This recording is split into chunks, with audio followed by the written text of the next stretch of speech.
Black Rifle Coffee, baby. Breeding fuel.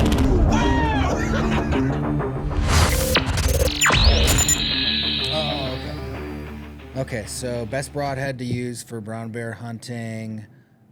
Oh, I love it. See, it even got its own personality. Hunting the mighty brown bear is a serious endeavor that requires top-notch gear, especially when it comes to choosing the right broadhead. You're looking for a combination of reliability, durability, and penetrative capabilities. So it gives you fixed blade options, cut-on contact tip for broadheads, blade thickness, weight. Dude, this is fucking awesome. Yeah, and you can have it speak to you at whatever level you want. So you can say, talk to me like I've never done this before, or talk to me like I'm an expert. You know, what grain should I be shooting and why? You know, what is the research or science based on X, Y, or Z? Tell me about ballistic. Tell me about MOA. I want to make my M4, civilian M4, look as close to a SOP Mod 2 build as possible. How do I do that? Yeah. Whatever you want. Yeah. It doesn't hit you with any bullshit like the other ones do. Anyway, sorry. No. I mean, we'll just include that in the beginning. I mean, okay, so I'm so excited right now.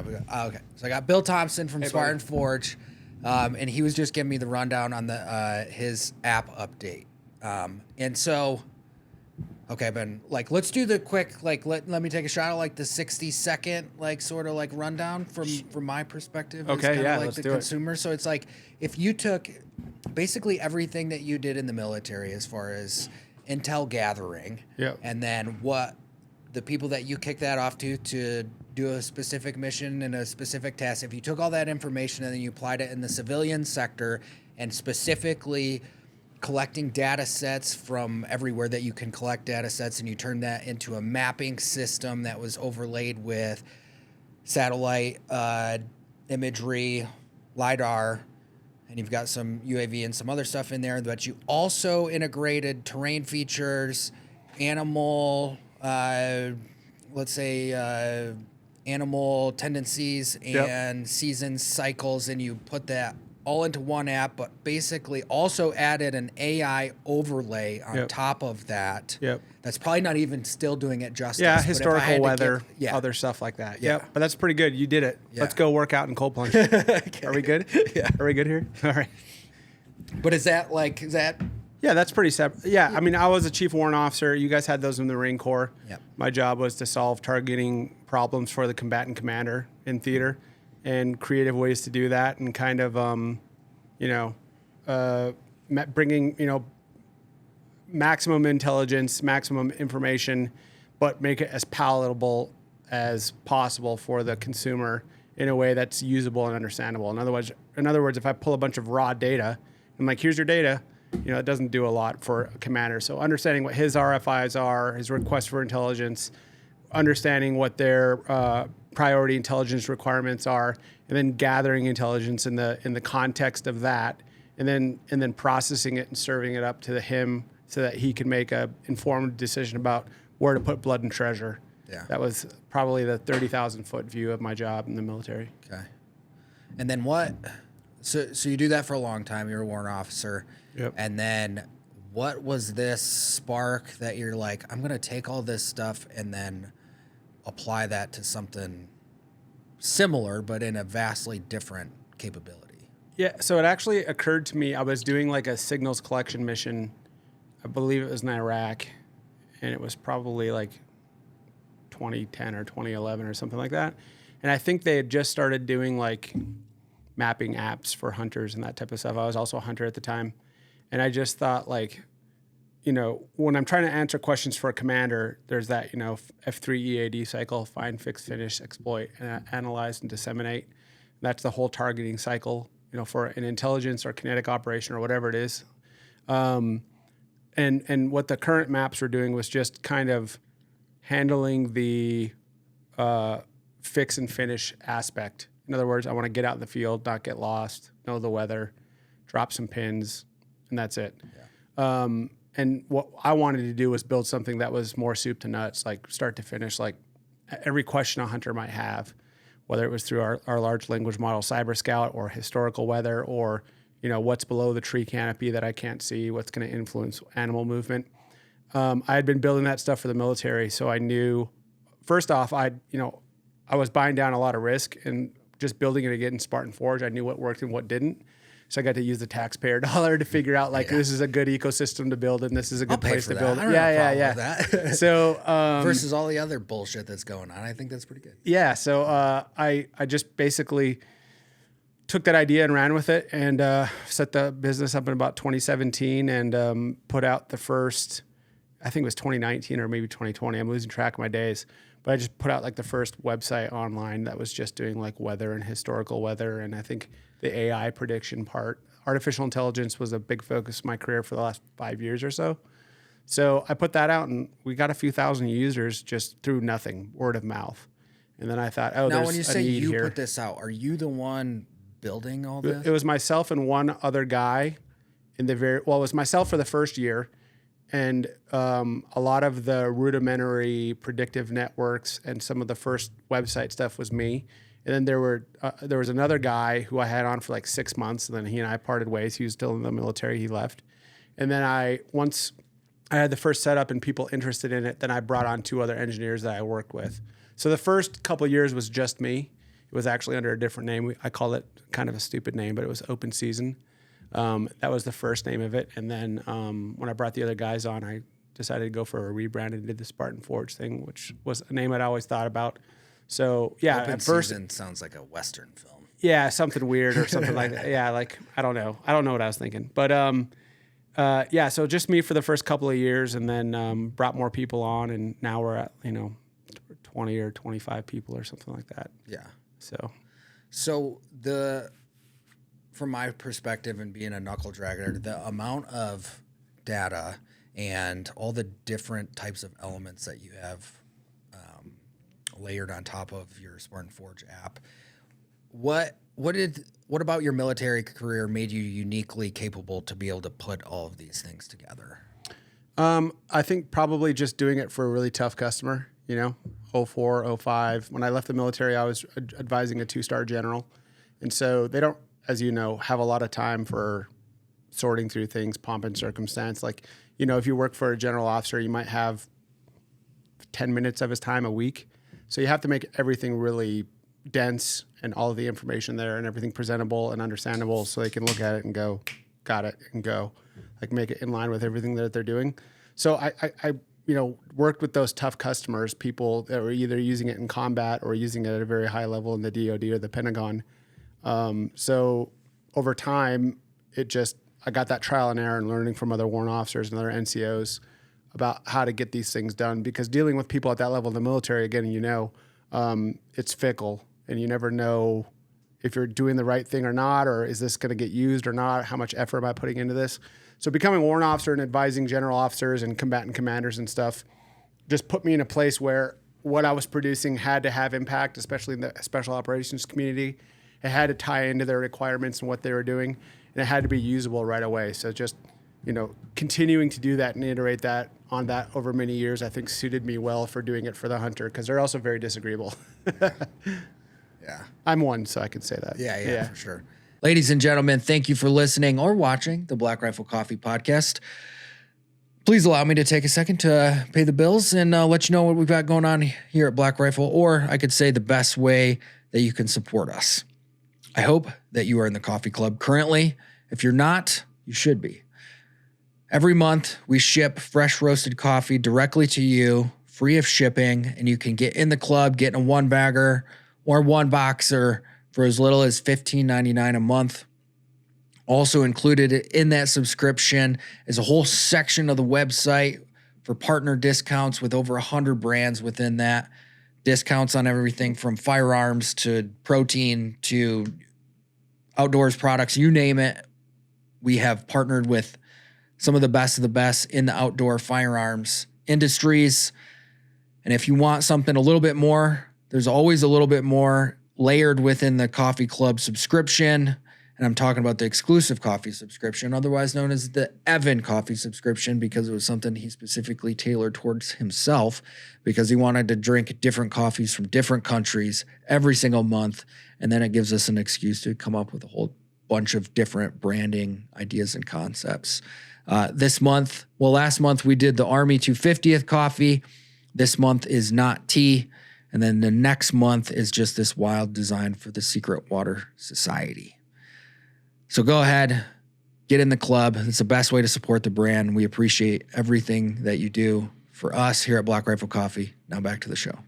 And I mean, just from the capabilities, like I mean, the first thing we were started talking about, I was like, oh, you're fucking Spartan Forge. And like the LiDAR implementation, like the first thing I asked you was about the pyramids and stuff. And Yeah. like, yeah, I got a fucking information request in for that. Did you end up getting that? No, I haven't gotten anything. I put in requests for that all the time because I want to start showing like the real power of both LiDAR and ground penetrating radar. So, And what's the difference? so okay, Do the yeah, like layman's LiDAR. Yeah, I'll make it really simple. So a radar, right? Everyone's heard that term. They might not know what it means, radio detection and ranging.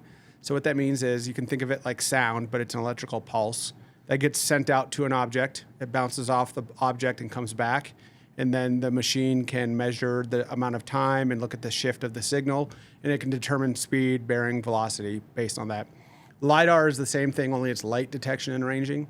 So it uses light to penetrate foliage, buildings, the Earth's surface, and it maps a level of analysis that's useful to a human, in this case, the surface of the Earth. So it's using light to map the Earth's surface. And then ground penetrating radar is similar.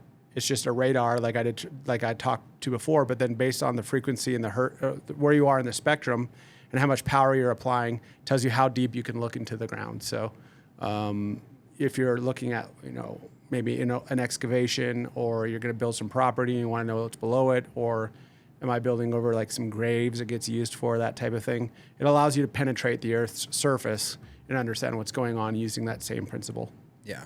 And so some people are using this, like the really interesting, not that what you're saying is interesting, but the implementation that people have had going through jungle and trying to find these ancient civilizations. Yes. It's been groundbreaking over the Yes. course of, what would you say, like the last decade? Yeah, what for we've sure. been able to discover over the course of that time. What would take versus what we otherwise had. huge amounts of wealth, just like to excavate or clear away, or there's ecosystem sensitivities and that type of thing. Yeah. Where now you just fly an airplane with a LiDAR sensor and you're getting a lot of the information. Yeah. Okay. So that's not coming from a satellite, or can it come from a satellite? I'm not sure. I don't think so. Or if it does, it probably is not to the level of analysis that would be useful for a hunter. Our stuff's gathered by airplanes on the LiDAR side. So we do a mix of private business and government organizations. So like if you have a state like Pennsylvania where they're super into logging and that type of stuff, then it pays for the government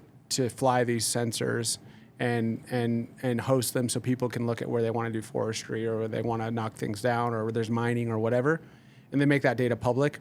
Or you're dealing with an organization. In my case, we work with a lot of forestry and mining operations that privately have their own sensors. Then I'll tell them something along the lines of like, hey, we'll process your data, or we'll host it, or we'll do X, Y, or Z, and then they do an in-kind trade with us. Okay. And then they get a useful, instead of looking at it on a computer on a tough book on the side of a Caterpillar, they're able to put it on a phone and look at it and use it that way. Yeah. So like how Google Maps has like driven those cars around and plotted out all of Earth. So is most of the Earth have the LiDAR overlay to it, to where you can pretty much like go anywhere on the planet? And, like, well, there's see the lots of LiDAR places scans in of it? Europe that have it. I haven't done an exhaustive search to see. I've been mainly focused on the U.S. Yeah. So for like the U.S., we have 80% coverage of like 1 meter resolution LiDAR, which is extremely useful. I was showing you it before, where you can see paths, or you can see cattle trails, or you can see how the ground's been changed over time. You can see slope angle and apply other overlays. We've got the high resolution stuff for about 80% of the U.S., and we're working on getting the rest of it. Yeah. So what's something super interesting that LiDAR technology has discovered that wasn't previously that you think? I mean, I'll talk first locally, and then I'll talk more, broad brushstrokes. One of my head researcher is a guy named Kurt Martonic. His brother is also an elk hunter, runs a really large outdoor elk hunting podcast. But his brother works for us, and he's a researcher. He found an Indian war camp from like the late 1700s up in PA. And he just saw it on the map, and he's like, whoa, this looks weird. I want to go check this out. It was like circles on the ground, or like where the ground had been cleared away. And he went out there, and then, you know, after clearing the ground and putting stuff away, someone had been out there in the 30s and said, this is an old, I'm going to get the tribe wrong, so I won't even say it, like Indian war party temporary encampment before they went to Ohio and did all their raids. Holy and it was shit. just like a little box on the ground that was dug into the ground that said all of this. Yeah. And, you know, out where he is, there's tens of thousands of acres of public land. And you wouldn't be able to find that otherwise. I guess there might be a registry somewhere that has that, but he discovered it using the LiDAR data. And that was pretty cool because you could see like the circles in the ground where they had set up camp and like cleared like the ground, and people had been in there and excavated it and I guess looked for like artifacts and that type of stuff. Yeah. So that was pretty cool. Dude, that's gnarly. Like, just like, well, it makes you, like, how is that still there? Like, it's wild. That, Yeah. Like, you can still, because that was at least 200. Yeah, I years think it was ago? I'm going to get the dates wrong, so I won't even say them, but it was over 150 years ago. So what happened was they built these, like, I'm going to get the terms wrong, and I apologize to people who are listening that know what the hell they're talking about. But like these longhouses or wigwams, you'd call them, or something. Not a teepee, but like, you know, A little bit more like something a permanent. Viking would build. Yeah. You know, like a longhouse or whatever you want to call it, where they clear and flatten the ground, Yeah. and they don't want, you know, they clear and flatten the ground. So if there's like a lot of rain when you're in the mountains, it doesn't flood through. It goes around.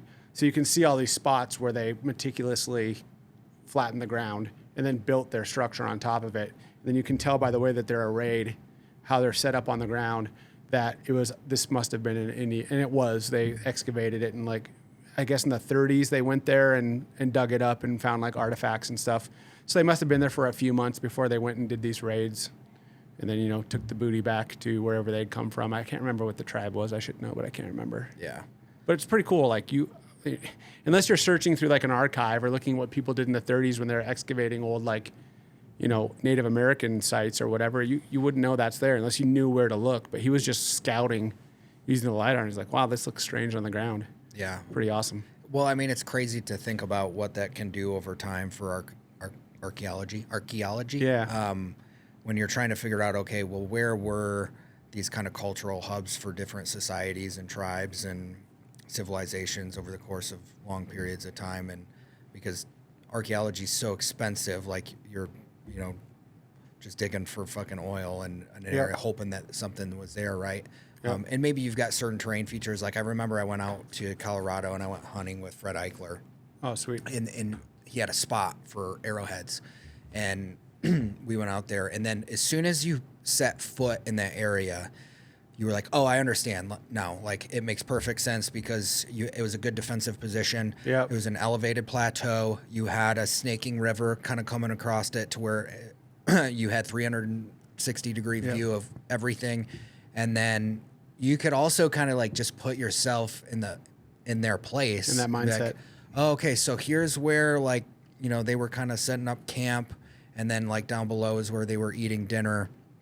And it's really cool to be able to put together how they were living based on the artifacts that you're finding. Like, okay, so we were finding like more the knives in certain areas, right? So you're like, oh, this is, and then you can start to build this picture in your mind of, oh, this is where the women had hides up and they were like cutting away all the fresh meat. And then you like, oh, all the guys were sitting over here around a fire because we're finding all these arrowheads over in this area. You're like, holy shit. Like the beauty of putting something together like that in your head is super cool. So like the fact that we can kind of streamline that potentially through LiDAR and different sort of things is super cool. Yeah, we have a lot of people that use it explicitly for that. They're just like, hey, you're the only mobile app that has this high resolution LiDAR, and this I use it for this type of stuff, spelunking, or for, you know, I guess you'd say like novice archaeology, that type of thing. It reminds me when I was a kid, there were a few fields where I grew up where every time they got plowed, you'd want to go there and look because you'd find arrowheads and stuff like that inside of the soil because the earth's getting dug up by the there were famous Indian wars and stuff like that you could go back and read about. But yeah, I love that stuff. Yeah. I also love old technology. Like it's like a whole other podcast that we could do, but I'll be doing one in 3 weeks. But I grew up doing these things called Rendezvous. And have you ever heard of this? Well, I don't know. Not It's yeah. So really esoteric. Really like not very many people know about them, but it's essentially primitive camping. Okay. And everything in the camp has to be pre-1840 or earlier. Oh, interesting. So you can't have anything that would have been invented in 1860 or 1855 in the camp. And my father had died when I was 5, and my mother remarried to this guy who did it. And it's one of those things where you kind of be invited. Yeah. And then they have really super serious ones that get like crazy, but I only went to a couple of those. But you basically just camp out for 3 or 4 weeks, or sometimes 6 weeks, and you're just living like it's 1840. Like crazy how? There's ones called. I've never been told I'm not supposed to talk about this, so I imagine I can. But there are these ones that were called juried southerns, where you couldn't even use stitching patterns that weren't period, like 1840s. Oh, yeah. It had to be stitched the way it would have been stitched in the 1840s. Oh, sure. If you have like a flint knap knife, it needs to be flint knapped like a moose antler and look like it was flint knapped with a moose antler. It couldn't look like you're using modern tools to do it. Yeah. So these are run by like professors. Like one of the guys that used to invite us to one out in Colorado was at Boulder, and he would run these juried southerns, and we'd go there, and you meet in a parking lot, and there's horses and donkeys, and everything goes on a cart, and you go up into the mountains, and you camp like it's party like it's 1840. So is there like a period police where they come by? And Yep, they're called dog soldiers. I've never talked about this before. It's a whole part of my youth that I never speak about because most people are, and I'm doing it publicly here, so this is a paradox. But because most people are like, oh, that's weird. But I feel like you have an appreciation for history. And I like to treat podcasts like I'm talking to someone and not talking to the audience. I think that makes for a more compelling podcast. So, they have what are called dog soldiers in the camp. So if you have like a can of beer out or something like that, or you're, you've got a piece of period clothing on that's obviously not period, and they'll be like, hey, you need to fix it. Yeah. And if you don't fix it, then they boot you out. Or if you say, I'm not going to do it, which happens more than you would think. Yeah. It's like, hey, we all agreed to do this. It's like, well, blah, blah, blah, blah, blah. It's like, hey, dude, it's 1840. God, it reminds me of like, I can't remember if it was a South Park or a Simpsons episode where they go and they're like, don't break, never break character. Yeah. No, it was Family Guy. It was Family Guy episode. So they don't do like reenacting. Like you'll go to these things sometimes will reenact like Civil War battles, or they'll reenact, they'll have like, you'll walk up to a bladesmith who's in character. No one's in character in these things. You're just existing. Yeah. Like the kids are running around like feral children. There's tomahawk throwing competitions for children, orienteering, primitive orienteering courses, and then you get to go out and run the mountains like a wild child. It was a great youth to do it growing up over summers. Like I looked forward to it over summers. So my stepfather is getting old. The guy who brought me into this, he'll be 80 soon. My younger brother and I, who he introduced us to us, they're doing one of the local ones. It's called the High Plains Regional Rendezvous. It gets held throughout the Midwest, so they move positions every year. It's actually going to be 10 miles from the cabin that I grew up in. So we're going to go home and get all of his stuff together and bring him. Like, he's not able to go and do this on his own anymore. Yeah. So we're going to go bring him, and this is my first rendezvous in probably 7 or 10 years. We're going to bring him and spend the week with him up in northeastern North Dakota and do this primitive reenacting and stuff like that. But it's really awesome. Like I'll show you afterwards. I can show you some pictures. Like I have what's called a war shirt, which people can give me shit about Native American appropriation all they want, but there's this guy who is still an existing medicine man or a holy person for. I should know this, and I'm only blanking because I'm on a podcast. I'll just skip it. Anyway, he lived in Colorado. I made friends with his son. And he would go to rendezvous, and he was also a teacher somewhere. I don't remember where, but I was in the military when I was older, and I ran into them again. And then I had missed the rendezvous the year before. They have one called the Western National. It's out sometimes it's in like Red Lodge, Montana, or it'll be like in these places up in the middle of the mountains. Bighorns is I think where it was this year. Anyway, I became friends with him, and I explained my military career to him, and he made me a war shirt. And you'd pay $2,000 or $3,000 for one of these things, but he, got brain tanned buffalo hide and put together this war shirt and did all of the appropriate like horse hair that you would put for a decorated warrior, and then he, took my ribbons, my overseas ribbons, and did what's called quill beadwork. And took all of my ribbons and made them into these things on the top. So I have like my campaign ribbons and that type of stuff along the top. And he gave it to me like I'm not obviously Native American, as much as that's cool that would be, but he presented it to me like you would. And there's a lot of personal stuff there too, like other stuff that we did. But yeah, it was awesome. And I still have it, and I only break it out like a tux, whenever there's like something big happening at a rendezvous. This is so nerdy. People are like, what are we listening to right now? But yeah, I have it and I wear it, and it's awesome, and I'm passing it on to my kids, and it's going to be around forever. Well, it's super interesting because you're both living the most analog heritage lifestyle that you could possibly live while you're developing the most high-tech advanced tech that you could possibly imagine. Yeah. At the same time, you're living like two different separate lives. Yeah, I have an addictive personality in that regard, in that when I get into anything, I have to kind of, and we talked about this when we were together in Texas, but I kind of have to go all the way to first principles on why this thing, still exists today, or why we're still doing this. And that leads me down a path where it's like, well, I'm really into Winkler knives, and I love my Winkler, and I know how he makes it.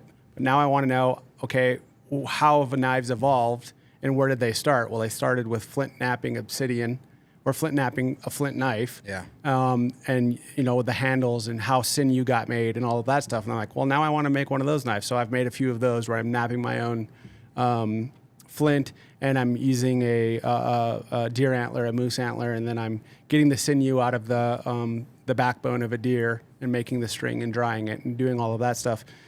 It's a blessing and a curse, because it's a blessing in that I have an appreciation for the full spectrum of technology, all the way from like primitive best practices, like we talked about, where you were at that camp and you knew why they selected the site. Like, they had that foundational knowledge, even though it was probably learned pragmatically over time, where you would have selected the same site if you were setting up, a listening post or observation post or something like that, or doing whatever. You would have done the same thing. Like, I got my fields of fire, magnetic north 270 degrees. I know that's where I need to have effective fire. So I've set this up. I've got the river to my back. Like, I've done the same thing they're doing. So having that, it's important to me, long story short, and I apologize, I have no short answers. That's what we're here for, baby. It's important to me to understand from the ground up, and to be balanced, like have one foot in the past and have a strong appreciation for the past and a strong appreciation for the blood, sweat, toil, and innovation that it took to get us here. And that I shouldn't be an expert in something that's modern if I don't understand it all the way to the primitive. And then when you have that, I think you're balanced. You're not like one foot's in Jeremiah Johnson, one foot's in Elon Musk. You know what I'm saying?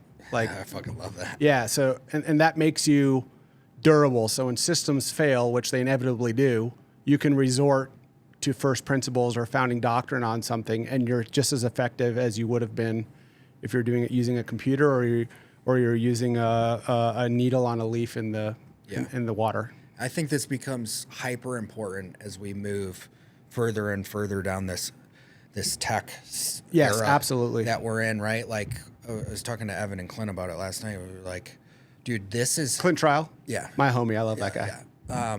We're like, we're in the exponential curve right now. Yeah, for sure. And it's one of those things, like, we're, internally we're super conscious, like, we can't be left the fuck behind on this stuff when you start to think about how you can implement AI into your capabilities so that you can be more efficient, right? Like, you just like, and I think especially with our personality types, in the sense of like, we did hyper stressful jobs for a long time, and then if you didn't adapt, it literally meant death, right? And so you still have that mindset as you're moving forward and trying to have a successful business or life or career. Yeah. But the balance of those two themes seems even more important now. And again, like, I always go back to, my Marine Corps career is the foundation there is still truthful, in the sense of what I learned even as a very young Marine there, in the sense of being good at the basics before you even are allowed to use a GPS, right? Yes. And that's one of those things that was cemented with me super early on. And you said the rendezvous are a little esoteric. That didn't sound super esoteric to me, but I think as we get more and more involved in tech, in order to keep balance internally and how we live, like, we have to go the other direction too. And so that we're more in tune with the earth, we're more in tune with our bodies, the human science side of things, as we go the other direction. Otherwise, we're going to become like this thing that we're using all the time. Yeah. And we've talked about this too. And I think it's one of the things that struck me with you when I met you is I don't meet a ton of people that are as OCD or as, I don't mean that derogatorily, but who are interesting in that full spectrum of things, because if you just immerse yourself in technology, then you become dependent on the technology. Like if you're going to use a Trijicon or an EOTech, you need to know how to battle site zero on regular old iron sites. And if you don't have that, then you're only as useful as the tool, and you only have the timeline of usefulness as long as the batteries work in that tool. And then if that falls away, are you useless, or are you still a force multiplier? Unless you're a Marine with an ACOG, and as long as that's got solar power. Yeah. That's right. Until there's thunderstorms for 2 weeks, and then there's no solar power. But yeah, I have an appreciation for that, and I think most people, probably wisely, like my wife, get annoyed with me whenever I want to. I get addicted to things. Like I got addicted to golf when I was a kid. My father-in-law was like, I was playing rugby at the time. I was wrestling. I was, better shape, but, built like a rugby player. And he's like, well, you'll never be a good golfer. And that just got something in me where I just golfed for 15 years and didn't stop. And then I beat him. And then I got my handicap down to like a 5 or 6, and I haven't golfed since. So it's an annoying, that's why I said it's a blessing and a curse, because when I do get attached to something, I have a hard time detaching myself from it until I feel like I've mastered it. And then when I master it, all the interest goes away and I dive into something else. So it's a blessing and a curse. But to your point about the old ways and the new ways as well, it's like new ways are great, but we can't dispatch with the past, because, we've gotten into modern medicine. No doubt there's great things in modern medicine, right? Like there's things that we can do with modern medicine where a kid can get cured from cancer, maybe. Or, we can...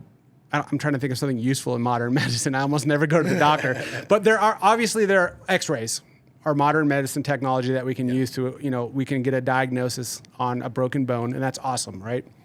But we sometimes dispatch with old ways where it might just be like, hey, dude, like myself, I do fasting. I just did one last week with a friend of mine for a 3-day fast, and I feel really good after I do like a 3-day fast. And most modern medicine, even now, when you're reading the peer-reviewed science, some of it's getting better or more pro-fasting.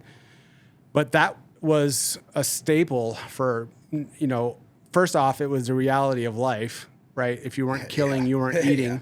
But then the body adapted to actually function better when you were hungry and when your blood sugar and all of those things. And then we got to a point where with modern medicine and with agriculture, we can eat all the time. And then you see a bunch of fat people. And it's like, dude, just fast. Drink some water and some salt, and your type 2 diabetes will go away. And doctors are finally just coming around to that. You'll see there's studies out of like Japan where they're fasting away type 2 diabetes, and they're even starting to call stuff like Alzheimer's type 3 diabetes. And they're seeing a lot of great treatment with people who are fasting who have Alzheimer's, because it unclogs the brain. It's a simple way of saying it. And it's highly linked to diet and the reason I say all of that is because some of the old ways are worth keeping and learning and knowing. A, if the bombs fall and the lights go out, but B, you don't have to go and get $100,000 of treatment for your type 2 diabetes if you just stop eating for a week. Yeah.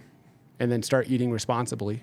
Well, you're seeing us come out of this state in which the trust that we used to have in science and pharmaceuticals is just not there anymore. Right. And so the counter to that is that we need to be self-reliant, essentially, right? Yeah. And if we are self-reliant, we're doing that in a multitude of different ways when it comes to, what we're putting into our bodies, and whether that be food or the medicine that we're keeping, but also how to maintain longevity over time.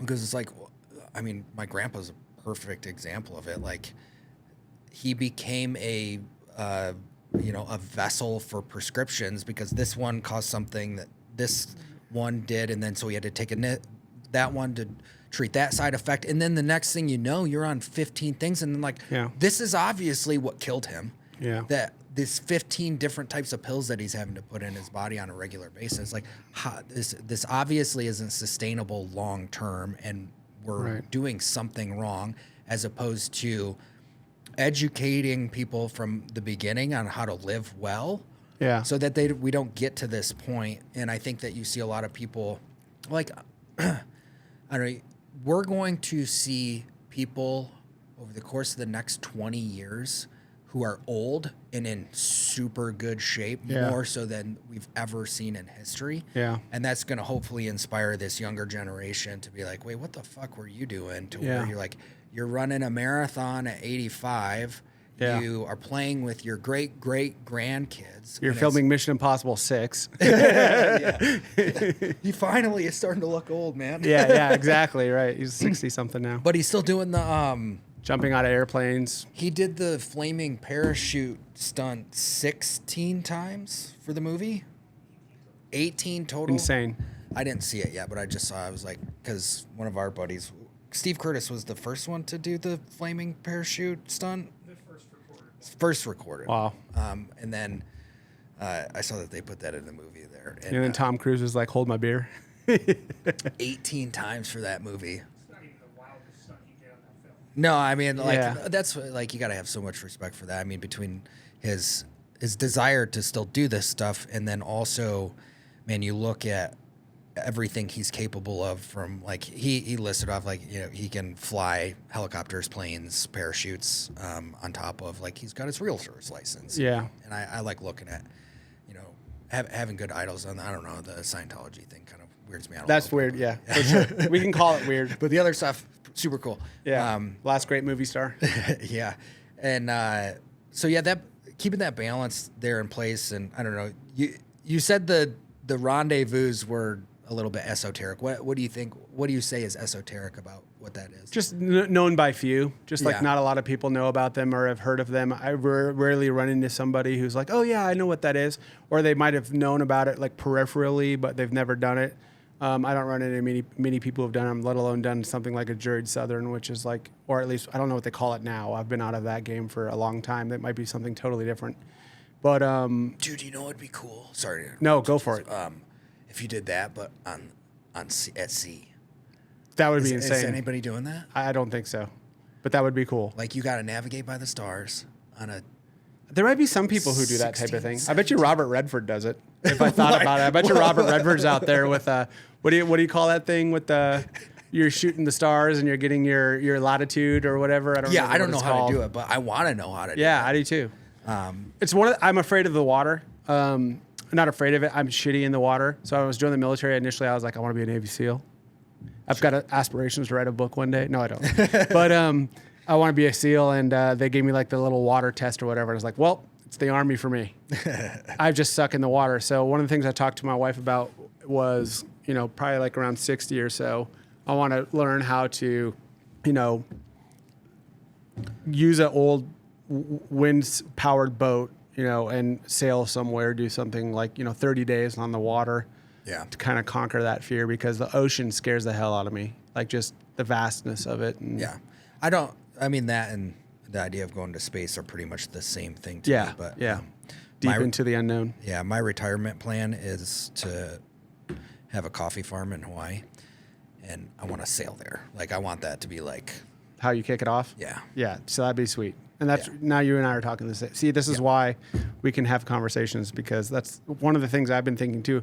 But mostly because I just suck in the water, so I'll have to get good at swimming. Oh, it terrifies which I suck at. I mean, I can like swim and stuff, right? I'm a rock. I'm a Marine, you know. I did pool. Yeah.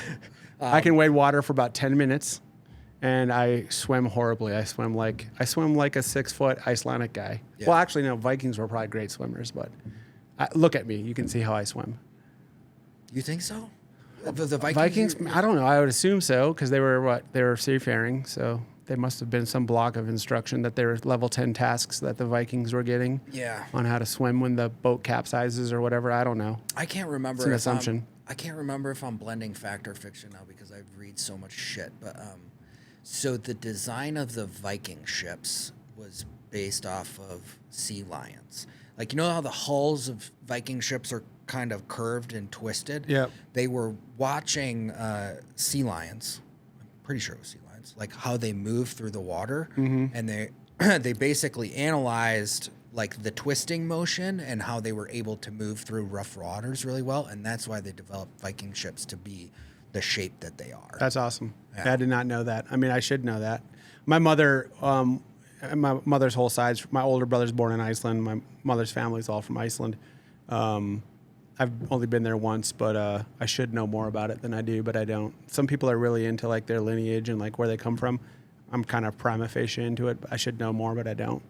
Yeah, I'm the same. I mean, my dad was just trying to look into stuff and came over from Germany sometime. That's about all we got. I have so much, actually just straight kind of jealousy for some of these people that can just trace their lineage back all the way. Like this guy over here, like can go back to 1400s in Ireland and like knows exactly like, oh, like there was fucking 14 of us who had the same name. And I'm like, that's fucking cool. And I'm jealous. Yeah. I think I heard Tucker Carlson say on a podcast once that his family came over on the Mayflower or something like that. He can trace himself back to people who came over on the Mayflower or something like that. Interesting. Like, that makes sense. I can trace myself back like 3 generations. And then it's just Iceland and Ireland. Yeah. That's about it. What was your upbringing like to where you were wanting to join the military? So, long story short, like I'm not selling my past or by any means. In fact, I'm super thankful for my past, but just lots of substance addiction stuff in my family. My father died when I was 5. My mother was an alcoholic. I think I'm the only one who hasn't been arrested or in rehab in my family. I had a sister who just died from an overdose a few months ago. An older sister who died a couple years ago from an overdose, a younger brother that just got off of a bender, and one recovering addict brother who's still alive. So just really, it's unfortunate. Where I'm from in North Dakota, everyone lived there because everyone ran a family farm. We had a family farm until my father died. But then what has happened is the family farms get bought up by other families with, bank loans and stuff like that. There's good. It's a double-edged sword. There's good and bad to it. But what happened was a bunch of families got out of the farming game, and then you just had people existing in a town. And then you had things like anhydrous ammonia, which was being used for methamphetamines.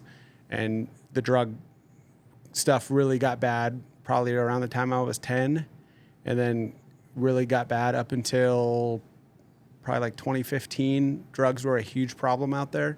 And then we had like the Baki oil formation where they're doing all that drilling out west, brought in a lot of people that were using drugs and stuff. And it just kind of ravaged our communities. It's not as bad right now as it was like maybe 5 or 6 years ago, but it's still pretty bad. So I was raised in that type of family. And it was a weird thing for me growing up in that I can't ascribe any morality to myself. I just know like when my sister or brothers would get arrested for something, it didn't matter what it was. I remember this time when I was a kid, my brother and sister had gotten arrested for breaking into a fire hall and stealing a bunch of beer when they were doing methamphetamines or something like that. And small town, everybody knew about it. Like everybody, the guy who arrested them was my mom's friend, and like everybody knew everybody. And in those small towns, kids give people shit, and so I was getting a bunch of getting a bunch of flack at school, and I always felt like a ton of a shame. Like I always like, please don't talk about this. I don't want to talk about this. Like anything else, can we just let's focus in school here, boys. That I would just have a ton of shame. Whereas my younger brother, there's probably a lot of goodness to this, but he would fight people like, no, fuck you. Like, sorry, can I say that? Yeah. Yeah, sorry. But like, no, F you. I'm not, that's my brother. That's my sister. Yes, they messed up, but you can pound sand. And he suffered a lot for that. And then he ended up getting addicted. And I can't say it's because of anything. I just said, that's not a pattern that will be useful for me to follow. So I'm going to try to execute the anti-pattern to that. And the military for me, growing up, like, my mom and I lived in a trailer. My older brother was in jail. My younger brother was in rehab in Jamestown. And my mother and I, a couple of times went and sold our air conditioner to get groceries. And I just kept thinking to myself, I just want to get the hell out of here. So the military recruiter showed up at our school, and I remember 2 things about him. He looked cool, and all the girls loved him in his uniform.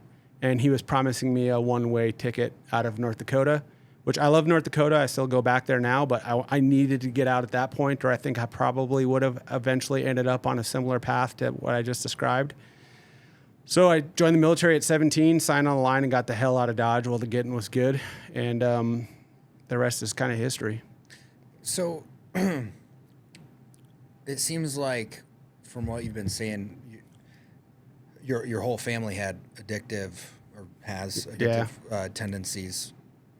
I'm sure the way that you do, go deep down the route. Like, what do you think that is in the sense of addictive tendencies, addictive personality? Like, what is that, like a genetic thing? Do you think? Is that? I think it. So I've done a lot of reading on this because I've tried to understand this myself, and so I'm not a psychologist. I'm an engineer, so I'm not qualified to say these things, but I can speak to my own studying. People have like there's like a 5-factor personality profile. So I think it's like openness, conscientiousness, empathy, agreeableness, and neuroticism. Those are the 5 personality dynamics that get evaluated when you go in front of like a doctor or a psychologist or something like that. And they grade those things and they assign, openness, conscientiousness, how agreeable are you, how empathetic are you, how neurotic are you. And then out of that, they can do some things like reliably predict if you're a man or a woman. They can reliably predict your success in life and those types of things. 2 things that when I took these tests, when I was assessing for the program that I was in the military, which was a separate assessment, I was highly open and highly conscientious, which almost never correlates. People are usually either highly open, like your artists, where they want to, take weed or read poetry, make music. Your Kanye West types, right? Really open, off the charts open. But they're almost never conscientious. They'll spend their money, they'll act lavishly, they'll burn down, right? Yeah. If they're not checked. Those people are great for producing great works of art, for producing music and poetry and ideas. And then there's conscientious people, and those people are like who run companies, your engineers, your people who think everything has a place, I'm highly open, I'm highly conscientious. I'm not very empathetic. I've worked hard on becoming more empathetic. I'm not agreeable at all. In fact, I'm very disagreeable. And I'm not neurotic at all, at least as it pertains to that test. Whereas I think my brothers and sisters were just highly open. They had the openness part, but they probably didn't have the conscientious part, at least early in life. Like my older brother, who's a success, was addicted for many years, but now he's an electrician. He's, he developed that conscientious part of himself over time. I think the military put that on me. I probably wasn't that conscientious when I was a kid, but then when the military gave me this really simple rubric, which was don't be fat, show up to formation on time, keep your room clean, and you will have success. Just follow orders. I think that grafted conscientiousness onto me and showed me it created a heuristic for me that was easy to follow. So I developed my conscientiousness, and I was able to get out of North Dakota. So I think I just got lucky.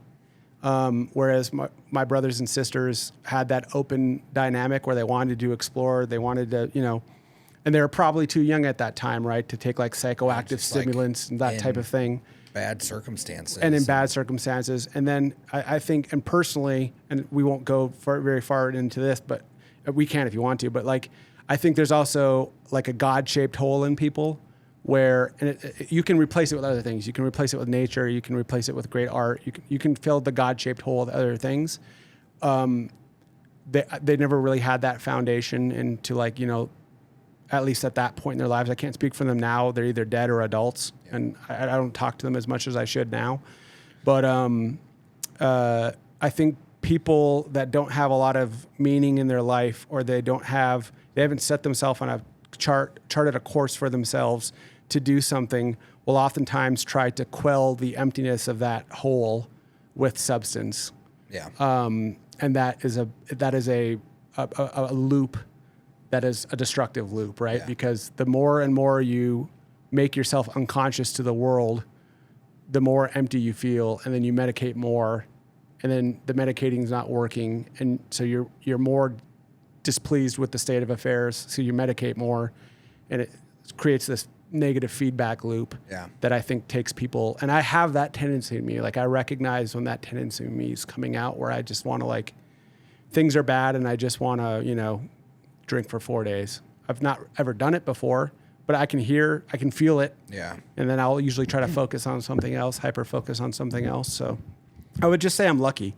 There's really no way I can't say, well, it was because I had a strong moral code, damn it, and this is the way it was going to be. It wasn't any of that. I was just ashamed of the state of affairs of my family. And there was a lot of negative in that too, because I don't have the relationships with my brothers that I would like. And I don't have any relationship with my 2 older sisters because they're dead. But I didn't up to that point. Like my one sister who just died was in Canada, and she was out in Fort McMurray, Alberta, and they had a treatment facility. She gotten addicted. She had been first placed on antidepressants and then went from there to other substances and then went to living in this facility up in Alberta. And they were allowing them to do meth in the facility. Wow. This rehab facility. And they were allowing them to do it because they didn't want them doing it in the streets where it was like dirty or whatever. So like you can kind of understand sounds very the logic, but it's very the anti-pattern to logic because she overdosed in that facility. Jesus. She had like, I think my nephew said it was like 3 or 4 times the tolerable limit of methamphetamine in her body at the time of her death. And she was 49, so it's one of those things. I don't know the reason, to tell you the truth. So yeah. Well, what did you, so you get into the military, to use your words. What did you use from an ethos standpoint to fill the God-shaped hole? Yeah. So my first few years in the military, I deployed a couple of times by then. And at that point, life was pretty simple because I just needed to be a good soldier. You know how when you're E1 to E4, it's just do what you're told and they're going to love you. It's that simple. I think that I got a lot of meaning from that. And I didn't have a father, so I was probably, seeking out father-like influences in the military. And for the first few years, that worked for me. But then as I got a little bit older, I remember being in Iraq, and I think it was my 2nd or 3rd tour to Iraq. I was like, what the hell are we doing here? Like, what is the purpose? We had tried doing the voting thing at one point, and that went over like a fart in church. And I was just really calling the whole thing into question. And was it the voting? We were actually, Clint was bringing this up last night. Like, what was there like a? You're like, wait, I was wholeheartedly in support of this. I was too. Iraq thing. I was so hard. All of a sudden, it's just like boop. Yeah, like something just kind of like opens your eyes into you're like, nope. Yeah, I mean, I could see that they didn't want the culture that we were trying to bring them. And every time I deal with them or the work I was doing, kind of peering behind the scenes or talking to interpreters that I was working with and stuff, like you can't just impose a culture on a society. Like the society has to have the prerequisite, foundations. And it was obvious to me that our imposition of culture was not working. And I don't know the exact day that happened, but that led me into a state where I thought on my last tour to Iraq, or my second to last tour, I thought I was going to be done in the military. I thought I was getting out. So I just did kind of like a deep dive on why am I in the military? What is this? Why am I here? Like, why am I actually here? Like, the reasons I got here were to leave North Dakota. But if I'm going to stay in, what would be the reasons that I'm going to stay in? And that just, again, the addictive personality got, reading John Locke, reading Montesquieu, going to the first principles, like what were the founders reading when they were writing the Constitution? And so from like 2005 to like 2008, all I did was absorb as much of that as I could to understand what system, what is the ideal of the system that I'm in, that myself, my friends are putting their lives on the line for, and is it worthy for me to continue here? And in the final analysis, I came out saying the system's not what we want it to be, but the structural framework is here for a more perfect system.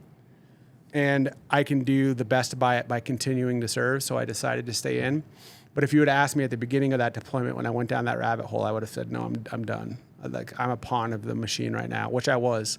But I was so behind everything. Like Iraq made total sense to me when I was 18. I was like, this is all you couldn't be more clear on why we're here. And now I look back at it, I'm like, wait, why were we there? What did Iraq have to do with September 11th? What is this all? So. And what do you think? I mean, it was a boondoggle. I think it was a lot of things, but when you want to evaluate someone's actions, you can follow the money, and you can follow the logic train that they used to get there. And I think it was a conflation of things, or a lot of things that happened. But I think one thing that happened was the Greeks used to talk about, the god of this, the god of that. And if I can use that term pragmatically, I would say the god of war had taken our country over. And we wanted revenge. AKA Dick Cheney. Yeah, exactly. That too. Yeah, exactly. And so we had this spirit, right, where every Democrat and Republican voted for both invasions. Yeah. They were all 100%. lock, stock, two smoking barrels. They were all, and this spirit of war and of retribution had taken over. And everyone thought it was a great idea. And, the weapons of mass destruction thing was a pretext. And it was obvious by my second deployment that there were no weapons of mass destruction. And this was really about getting back Saddam Hussein for trying to kill someone's dad 20 years earlier. And it was what it was. Yeah.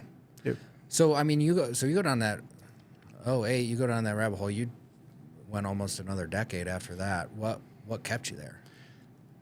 Belief in our country, and that the founders had not instituted a perfect system, but a more perfect system than the other ones that were out there, and that we weren't the shining city on the hill, but there was a structural framework for us to become a shining city on the hill.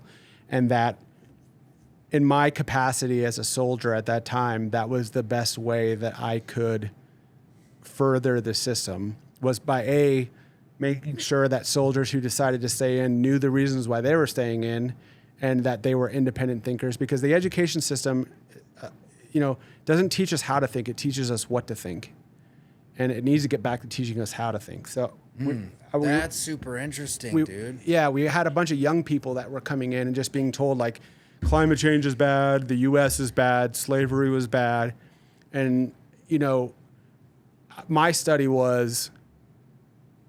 Yeah, that was a world phenomenon. Slavery was a worldwide phenomenon.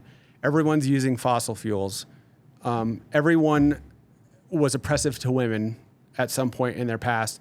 But what is unique about the U.S. is that we developed a system where the founders knew, and it's obvious when you read the Federalist Papers, which I've read exhaustively, that they knew they were creating a system that was going to eventually, even though it wasn't happening at that time in that zeitgeist, but that it was going to lead to freedom for everyone. And that if we obeyed the system that they had meticulously put together, it ultimately would be a shining city on the hill. And we've gotten close in the past to being that, and we can be that again. And this is the only place where that can happen. It can't happen anywhere else because they don't value things like individualism or liberty or self-governance or small government. Even though we're not doing a great job of that now, but we're getting better. The system is still in place for those things. When people understand those ideas, for those things to percolate to the top, and for that to take over again. And this is the only place where it can be done. Like, people in Saudi Arabia still get stoned every Saturday. In Russia, you're still watching state-sponsored TV, and you can still be unalived for not liking Vladimir Putin's cousin. Yeah. Like, there are no other better systems. Like, only in the U.S. can a man during riots be waving the flag of a country that he will never step foot back into, and will do everything he can to avoid it, while waving the system of that country, that flag of that country, in the country that they want to stay in, while they're breaking down the officers, the system, and the structure, and trashing it all of the place they want to stay. Like, that's freedom. You know what I'm saying? I know. That's actual freedom. And so there's a part of me, the wild-haired, liberal, and I mean small L liberal, like liberalism. Yeah. That loves that.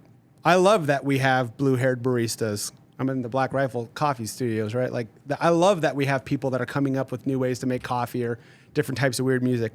Kanye West, until he went crazy, was my spirit animal. Like, I loved the music that guy put out, or, I love crazy ideas, and they don't get to happen in these other systems. Nobody's watching Russian movies. Everyone watched the Avengers. Right. Nobody's watching Saudi Arabian movies. Nobody gives a shit about what Germany is doing.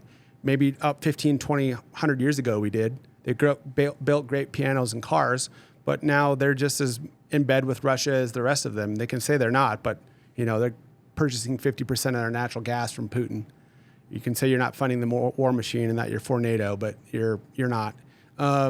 So this is the only country where we still can have wild, crazy experiments.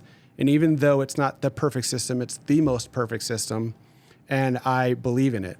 And at that point in my life, my capacity to serve as a soldier and further that experiment, make sure that the men around me and the people around me who are going to sacrifice and fight and die and expend blood and treasure of this country knew their reasons for doing that. And that's why I elected to stay in. And then when that passed its course, which we can talk about later, I still am serving that experiment by trying to build wild and crazy stuff and make a living off of it and show people that a dipshit kid, son of an alcoholic from North Dakota, can be on the stage with the president in North Carolina and start a business and, be crazy and do all of these things if they just use the founding principles of this country, which is individualism and the rubric of using the truth to do something better than yourself. Yeah. If you just stick with those couple of things, the world gets a better place and becomes a better place. And you can't do that anywhere else except for here. Right. In any meaningful way. Yeah. Maybe Canada, but they're our top hat. But Lil bro. What's that? Lil bro. Yeah.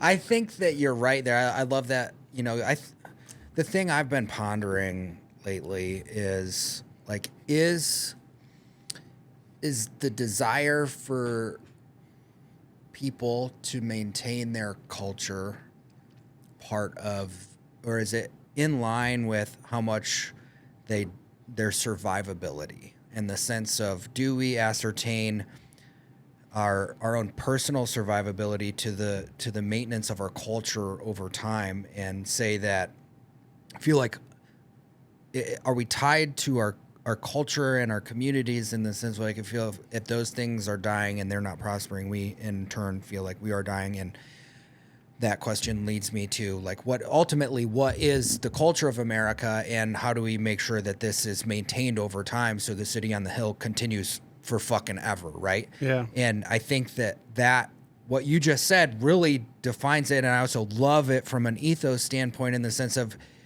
it's fucking wild and crazy. And that's where, and that's okay. Yeah. That's okay. I love fucking wild and crazy, dude. I do too. Let's go. Let's fire it up. Let's get fucking Western and have some fun. Yep. And that's what it is across the board. Like, you look at our fucking news cycle, and we all fucking hate mainstream media now, right? But it's fucking crazy, bro. There's never a fucking boring day on the planet, right? And that too, and that's why I fucking get so bothered when any type of 2A conversation comes up, because it's we have we're the fucking Wild West, man. That never went away. Yeah. And you want to take away that right and of liberty and self-defense in this place of anywhere that it shouldn't be taken away. Right. Because it's fucking wild and crazy, man. And I just don't see because these documents are so well written and instituted across our government, even though there's not really follow them. Fucking great politicians anymore. You're seeing this over time, in the sense that, dude, we can maintain a love of this place regardless of how fucking wild it is. Yeah.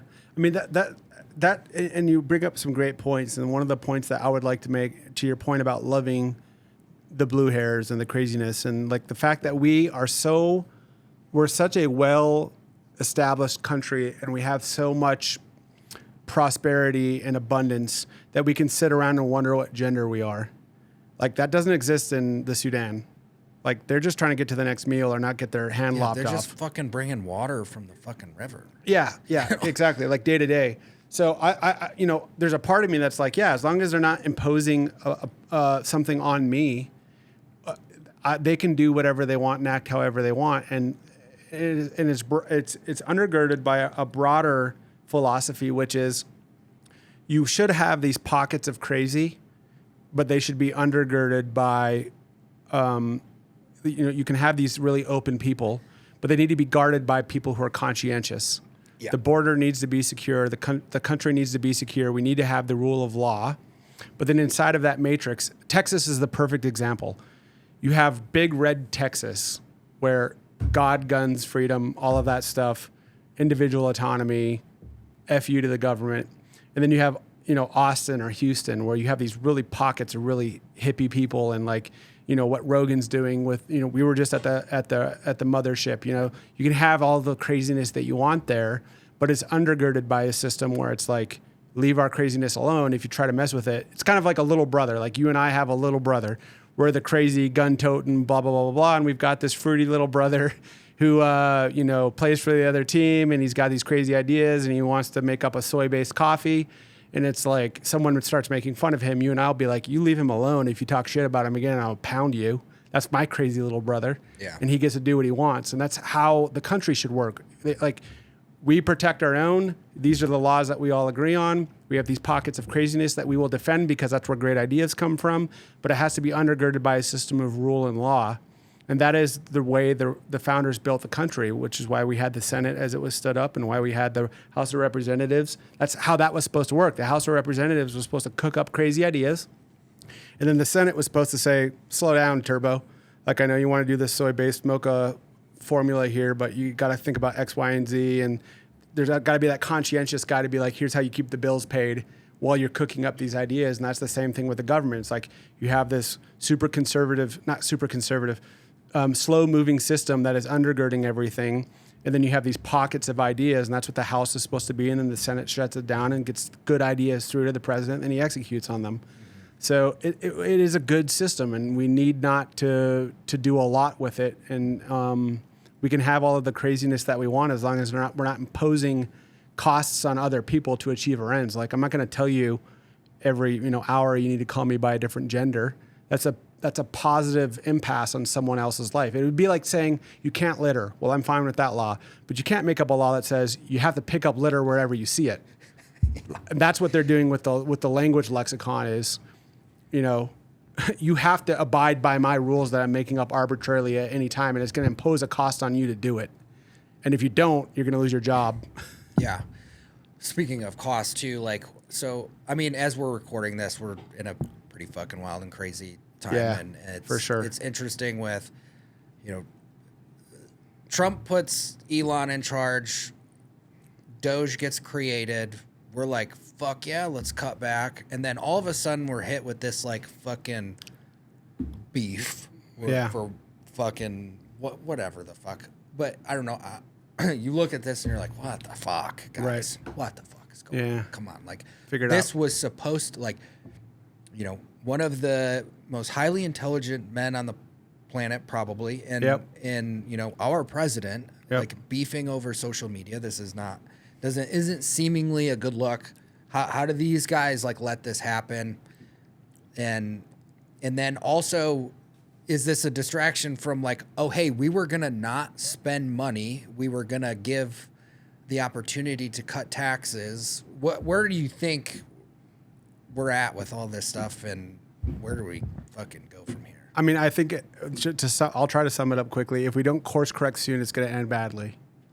I think it's going to end really badly. There's a fracture going. Look, you won't find someone. I really, and I can go into the reasons for this, and I've thought about this deeply. I was on the Trump train, and I still admire the man and what he's doing. I don't agree with this large omnibus bill that's going to increase the deficit and the debt, and is going to do the opposite of what we talked about.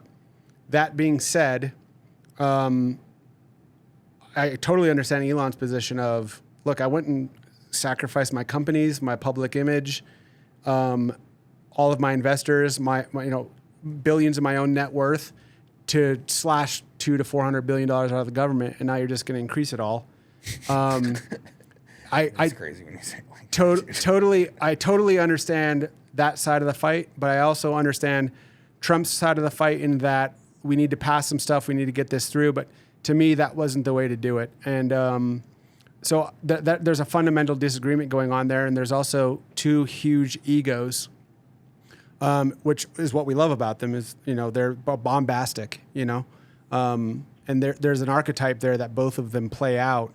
And, you know, my wife had said it and she was right, where when Elon started working for him, she's like, this isn't going to work out well. Like, they might be getting along now, but this is going to end horribly. And she was quite astute in her prediction. And if they don't course correct and fix it between them now, I would like to see the bill shrunk, and I would like to see Elon's work not go to waste. I am cheering for the president, for Trump to succeed, just like I cheered for Obama and Biden to succeed. Like, once they're in the office, that's where I differ with a lot of my brethren. Like, I want them to succeed because success is good for everyone. But I'm not going to see something that I don't agree with and call it good, because then I'm sacrificing a part of my soul. And I think that the budget and the bill is way too large and expansive. And really what we're doing is we are selling our children a ton of debt.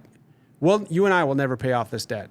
You know, $130 trillion in unfunded liability, $40 trillion soon in debt. We'll never pay this off in our lifetimes. What is going to happen is your son, who was just born, who I met downstairs, he's wonderful. Very cool. He is born into debt, like an indentured servant. That's a hard fucking reality to swallow. It is really hard. And he is going to be a tax mule. And if he doesn't pay his taxes, they're going to send men with guns and they're going to lock him up and sell his shit. And he will not get any of the benefits of the debt that we accrued under our government, not we, but the royal we, that we accrued under this government, where we sold future generations into debt. And to me, that's one of the most deplorable things we're doing as a company, is we're selling the future out. And that's an anti-pattern to living life in the right way. You know, not to talk about God again, but the earliest parts of the Bible was God imposing sacrifice on us to become successful. You will sacrifice for success. And people who sacrifice, people who don't take seconds on dessert, the people who don't live for every fleeting and every moment, the people who think about tomorrow and the future, benefit the most under this how our reality works. It seems that God or nature or transcendent reality honors people who sacrifice towards the future. And we're doing the opposite of that with our country. We are selling the future out. Yeah, well, I think, man, you say not to bring up God again, but I mean, I'm sure that you grew up in a school that said the Pledge of Allegiance every morning. Yeah. One nation under God. And it's like, we didn't write that as one nation under Jesus. Right. We wrote it one nation under God. And I think all those things were very purposeful. Like, if you analyze, like, if you really think on this and you meditate on, like, what is God? And God is a whole lot of things to a whole lot of people, but it is this idea of collective, and this idea that there is something that ties us all together, and that we need to maintain the health and sanctity of this thing in order to maintain that internally within ourselves and as a nation and a group of people, right? 100%. And so, like, we tie all these things, like this idea of under God, to like specific religions, as opposed to it, like allowing it to be the idea that we're all, uniquely connected in a type of way that we focus on the health of all, health of one, and that if we were to institute that into a larger degree, maybe that would provide more of a solution, because taxes in the state in which, like, I don't know about you, man, but every April comes around and I'm like, what the fuck are we doing? Yeah, I know. And like, that's a hard time to be an American, when it's like, you're taking what? Yeah. And you're doing it to get people's votes. Well, especially like, dude, now I have a son. I'm like, all of that money could go towards my son. Yeah, and his education and your business. And I have no fucking clue where it's going. Right. Oh no, it's going to get people. Politicians are using the tax system to get votes. They're promising other people's money to get votes to keep them in office. And you can look at it. Anytime a politician starts to think the chips are down, they're not going to get reelected, they immediately go to the voters and say, here are the things I'm going to get you, and how I'm going to do is I'm going to take it from other people. And if those other people don't want to give it up, I will send men with guns to go and knock on their door, and I will seize their property, and I will throw them in jail, and I will sell their shit. That's the reality of our tax system. It's crazy. It's insane. It's insane. And I think about, like, okay, where we're at now versus where we were when we started a revolution. Like, are we more or less taxed now? Oh, way more. Way more. They did this dude. because of like a 3% tax on tea. Yeah. 250 years ago. Yeah. And now it's, because the Brits were like, fuck you and your everything. Yeah. Like, yeah. And we were like, no. Yeah. There was never supposed to be an income tax. Now you get taxed when you earn it. You get taxed when you spend it. You get taxed when you save it. You get taxed when you realize gains on it. And you get taxed when you die. Yeah. And yet we're beholden to like a reality in which it doesn't look like this is going to change ever. No, it would take a drastic reset. Like I'm sure you've heard of like the Tytler cycle, but it's like the way that. No, I haven't actually. Well, there's a philosopher. I think he was in Scotland. I think his name was Alexander Tytler, but I may get it wrong. Tytler. And he basically said, societies, start in slavery. From slavery comes a sense of duty, God, moral purpose. Out of that comes revolution. Out of revolution comes liberty. Out of liberty comes abundance. Out of abundance comes empathy. Out of empathy comes slavery, and then the society resets. So you have got like a great generation of people that build a great society. Then people get to sit around and be lazy and question things that they shouldn't even be thinking about, or not that they shouldn't be thinking about them, where they could spend their time better. And then that leads to moral opulence, and then the system goes finally sets back to slavery. And the only two things that offset that cycle are war and famine. So like it reset for us during World War II because we mechanized the entire U.S. economy towards beating the Nazis and the Japanese. And then we were able to reset our society because we got rid of 15% of the male workforce. Yeah. But that's really the only way to reset it. Do you ever think that war is horrible? Awful. Do you ever ponder with how bad it is if it is a necessity? Yeah, war in its fundamental state, and I've thought about this a lot too. You're asking questions coincidentally on things I've thought about. I don't know everything about anything. You're going to stumble onto something where I know nothing, and we'll get there. But war in its fundamental, it is a calibration of a system that the participants didn't fully understand. In other words, if the Japanese and the Italians and the Germans knew the spirit of the American fighting force and the capacity of our industrial mechanisms and the Russians' willingness to fight, right? He would have never violated the Molotov Compact, and he would have never allowed the Japanese never would have attacked us at Pearl Harbor, because what happened was in war you're entering into a fight and you don't understand the other side. If you understood the other side, you would never get into the fight. In other words, if you had an accurate summation, if there was a pro set rookie card of USA and you could look on the back and see where we're good and where we're bad, you'd be like, well, obviously we're not going to go to war with these guys. They're going to knock us into never. And so war is a settling of those balances when people don't understand the other person. That's the fundamental nature of war. And all of these countries are manifestations of their founding principles. And the founding principles that totalitarian and dictatorial societies will always go to war against are systems that value individual liberty and meritocracy, because that's the anti-pattern to something like communism. So, and we know communism doesn't work because it's been tried a million times, and every time it ends in war and famine. But there is an inevitability to war. But the reason I framed war in that way, and the reason that I started it there and I'll end it here is, if we advertised our military greatness and we advertised our ability and willingness to go to war, I think of two things. I think of Benjamin Franklin's drawing of I've got this Gaston flag snake tattooed around my arm. It's the only tattoo that means anything to me, really. Franklin said that the rattlesnake ought to be the resolve of the U.S. and that the rattlesnake never goes and looks for people to bite. It doesn't want to go out and go to war.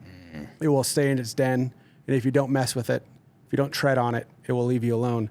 But the moment you tread on it, it will strike, and it will strike so fast you won't even know what happened, and you will be dead no matter what. Nobody comes back from a rattlesnake bite, right? Unless you got antivenom, but you know what I'm saying? When Benjamin Franklin was writing that was his idea, was that would be the disposition of the 13 colonies right there on your sticker. that we will leave you alone until you get into our business. If you get into our business, we will kill you. And the advertising of that should be our disposition when it comes to dealing with other countries. Like, we're not going to mess with you, but if you mess with us, like Moses' law of war, we will wipe out everybody and there will be no story of you. But if you don't mess with us, then that will never happen and we can be friends. But then the second part to that, it would be like, CV pacem parabellum. If you want peace, prepare for war. So if we have this huge walking stick and we advertise our military capability and we advertise our technological superiority and we don't forfeit technology to the Chinese and we don't sacrifice capital to countries that don't care about our experiment, and we simply advertise our willingness to kill anybody who gets in the way or work with anybody who will work alongside with us, then that advertising is happening and then no one will go to war. But as long as we're not willing to advertise or act in our own best interests or make sure that people know that if they mess with us, like, the red line, don't cross the red line, or whatever it was with Obama in Syria. Yeah. People ran right over the red line because they didn't believe what we said. So war can be avoided if somebody's willing to prepare like war can happen at any time. Like, that's why you work out. That's why you practice with your rifle. That's why you do transition drills. That's why you do jujitsu. The people who do those things the most understand they never want to have to use them. And it's only through embodying that and understanding that part of yourself, that darker part of yourself, and exploring that, can you truly advertise your capacity for violence, which will in turn avoid the necessity of violence because you've advertised your ability to conduct it and be prosperous in it. Yeah. And as long as we're not willing to do that, then war is inevitable. Yeah, it's interesting because it's, the question that poses is how do you walk tall and carry a big stick, but not draw what you're preparing for in the same way in that conversation of, well, if we develop all these things, there's going to become a reality with the military industrial complex where we're going to have a necessity of use them when people who aren't exactly of the mindset and are more profit driven, say, are in charge 20 years, 30 years later than the people who had this ideology of what you're talking about get into place. If that's an inevitability, and where does the moral compass come in when we start talking about this military might? Yeah.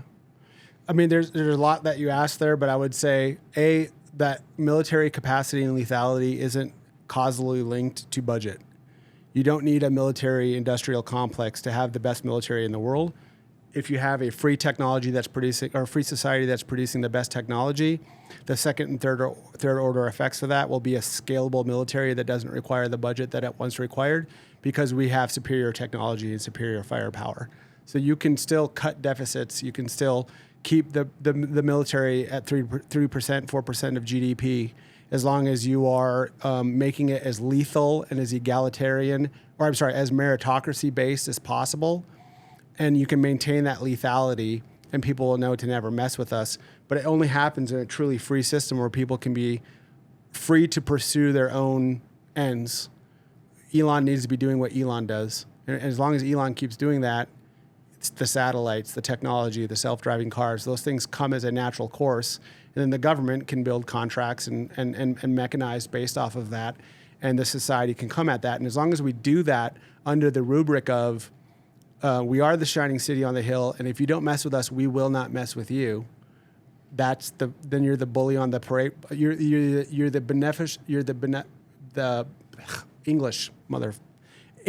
You are the bully on the playground who's actually an angel of men, right? Like you're regulating the system. You're staying atop the dominance hierarchy. You're making sure that everyone is being treated fairly, and you're able to maintain that military superior power, which allows the society to function freely and openly. Yeah. I hear you say that, and it makes me want to make a new military recruiting commercial so bad. It's like, because I'm like, man, all this stuff I see, like the tech integrations that we have to be good at now when it comes to drone warfare and AI capabilities, and God knows what's going on with quantum computing over there in areas I have absolutely no business, but I'm hyper curious about, right? and how to, but you can't neglect the mindset of the people who are operating these things and the drawback to what we're talking about with an attachment to the great experiment. And you just don't really see that within the way that we're advertising the American military anymore, with the guy, regardless of any type of technological capabilities, the mindset of the guy that's fucking operating that. Yeah. Yeah. You know? Yeah. And I mean, that speaks to, having an education system that values our founding principles and teaches children how to think and not what to think. And if you teach someone how to think and not what to think, and you teach them about the scientific method and first principles and the very nature of liberty and how sacred and small it is, and how it's only really existed in any meaningful way for the better part of 275 years. When people understand that, then you will get people naturally signing up who have the qualities that you're talking about, who want to defend the experiment. And it's not because they're defending a rigid ideological system, it's because they're defending the natural flourishing of the human spirit. And if we can get, and that's what the system's trying to do, is it's trying to make us, and I say system not like I'm Andrew Tate with the Matrix. What I'm saying is the people in positions of power and the bureaucrats want us to question our founding, because if we believe in the founding and individual liberty, it will, by its virtue, rob them of power and decision-making processes. Right. So the more they can tell us that we're evil, the more they can tell us that our founding was of ill temperament, and that the founders weren't what you thought they were, and it's outdated, and it's not what we need, and you don't need individual liberty, you don't need self-regulation, you don't need self-accountability, you don't need self-responsibility, you don't need self-protection. The government will provide that all for you. Then the power dynamic shifts from the individual to the centralized suites of power, and that's what people in power want. They want more power, and they want more centralization of the money and the purse strings, because politics is Hollywood for ugly people, and they're not going to get into acting. No one's going to put them in a movie with Brad Pitt. So what can they do? Well, they can get into office and they can promise people other people's money to stay in power, and they can force every decision to have to flow by, through, and with the federal government. You can't buy a light bulb or a flush toilet without being approved by the government.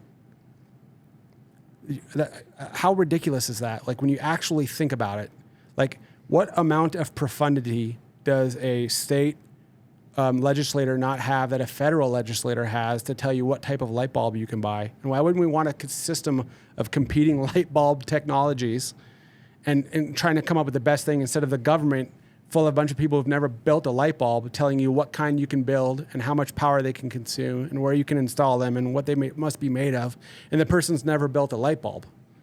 It's, again, an anti-pattern to logic, and it's offensive to me on its face. Yeah. And I often feel like when I do these things, I'm an old man screaming at clouds, but it's who I am, and I can't change that. I like to scream at trees. Yeah, trees are good too to scream at. Yeah, they're more forgiving, I think, and they're like closer, proximal. Yeah, they're more accepting of your bitching. Mm-hmm. So all that being said, do you think that we should be more pursuant of being a multiplanetary species? We definitely need to be thinking about it. I'm not sure that I agree with the timelines that Elon's talking about, but I don't know because I'm not an expert in there. So there you go. I'm not an expert on that. My prima facie looking into it is it definitely should be a concern for us, or something that we are thinking about. Something akin to like a Manhattan Project, but with a longer lifespan, a longer timeline to try to do those types of things. I'm also fine if eccentric billionaires are thinking about it and using their own capital to do it. That's how the system should function. If he wants to scratch that itch, he should go and do it. Yeah. So, yes, it should be a thought, and it should be something that we're thinking about, especially because everyone's got nuclear warheads, and that's an unfortunate reality of the world that we live in, but it's the reality. Well, we say that like how angry we are that our kids, grandkids will be paying off the decisions that are being made right now. But if we just had like one thing that we knew our money was going towards, our grandkids, would benefit from, would increase the potential that our bloodlines would be able to continue. Flourish. And it seems like it would be nice to have a lighthouse, like a global lighthouse that we would be able to like, hey, this is benevolent for all. Yeah. Regardless of what culture you come from, what your political beliefs are, or what country you like the best. Yeah. That we can all agree on the fact that it would be nice if our bloodlines had a plan B. Yeah. And it seems like if we had like, I answer your question, like is war necessary in some capabilities? I think pursuing a ideology that's allowing us to work together is also equally necessary, because like, do we have something like that right now? Is there any initiative globally that we're like, hey, we should do this because it's going to benefit all of us? Yeah. I mean, I can't disagree with that. I mean, we've got a lot of problems here that we need to sort out as well. But smart people should be thinking about that and looking into that at least as a plan B, like you said. And yeah, I can find no fault with that. Like I said, I'm not super read up on that aspect of things, just because my problems are more proximal. But we do need people thinking about the next, century, 2-3 centuries of our. And I want people like Elon doing it. Like that's who I want doing it. Yeah. Big brain on Brad. Fucking big brain on Brad. So I'd been through Spartan Forge, and then I didn't realize that you were developing that AI overlay onto it, which I was like, I mean, dude, how much I use fucking Chat GPT right now. I'm like, dude, for sure. I'm like, this is so awesome. Yeah. Like I feel enhanced. Yeah, you are. Now versus the way that I would be able to operate 3 years ago, and it's fucking awesome. Yeah, dude. Like, cuts a lot of time down. Cuts a lot of time down. I think differently. I also try to be pursuant of what I'm missing. I even fucking ask myself, like, all right, we just built a fucking year-long plan. Yeah. What am I not thinking about? Yeah. Right?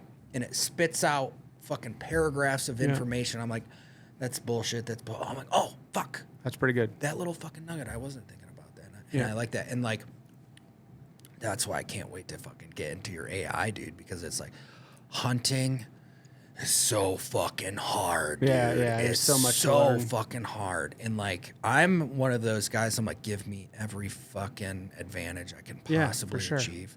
Especially with, dude, like the idea, like public hunts versus fucking private hunts and stuff like that. Like if you are pursuing, and I believe in the tag system, and I believe in pursuing new areas because I love fucking America, man. I like going to new areas and see, like every time I do this, I ranted with my wife on one of the previous episodes about our New Mexico hunt. I'm like, dude, this is so fucking cool because you get to see like a different part of America. You get to be part of the land for 10 days, and like, cleanses the spirit. Yeah. And it's not a rendezvous necessarily. But it's super important to me. So for sure. that overlay of AI that you've got on there, where do you even begin to get, like, I think people look at that like, oh, that's this fucking shit Elon does and stuff like that. But like, you fucking dude who grew up in fucking Dakotas, like fucking built AI into your fucking app. Yeah. I mean, I've got a lot of great people that I work with too. And admittedly, they do more work now than I do. But I know the systems. I know how they work. I know how they need to be architected. I've built them in the past. I built some for the military AIs. Some of the first military AIs that were used and were used in a military operation, I had a hand in. So like I said, I buy down the risk on doing those things. And Cyber Scout for me is born out of that ability. And you talked about it, is there are a lot of people that watch, Evan and Joe on an elk hunt and are like, I want to do that. But I have no clue where to start. I don't even know what poundage of a bow is. I don't know what MOA is on a rifle. I don't know how many grains my broadhead needs to be, or, fixed versus, blade. I don't know any of this stuff. And they don't start because of that. So the idea with Cyber Scout was for those guys, a lot of guys have a lot of ego. I have a lot of ego. And, I'm reminded a buddy of mine is a famous hunter. His name is Donnie Vincent. He said the first time he wanted to go get a bow, he drove around the bow shop for like 5 hours because he saw how the bowyer had treated other people, like talking to him like assholes when they went in there. And he was just so afraid of going in there. and asking his first question. So Cyber Scout was born out of that. Like, if you are that poor kid in North Dakota that's living in a trailer and you've got a $275 budget, you know, how can you get a bow? What do you actually need as it pertains to camo or trail cameras or technology or whatever? We have a free version of our app that does property lines and pins and all of that stuff. So they can use that free version of the app, or they can get on Cyber Scout and they can say, you know, how much weight should I be pulling for whitetail? What do I have to do to put these arrows together? How can I cut corners on budget? How can I save? What do I need as it pertains to camo, or what do I need for scent, or all of this stuff, and present them something where they're paying, you know, less than a few bucks a month to have that knowledge and to start them on that journey so that they can go and experience the outdoors. Because I do believe that is missed in our society today. We're missing that sorely. People just getting outside, detaching.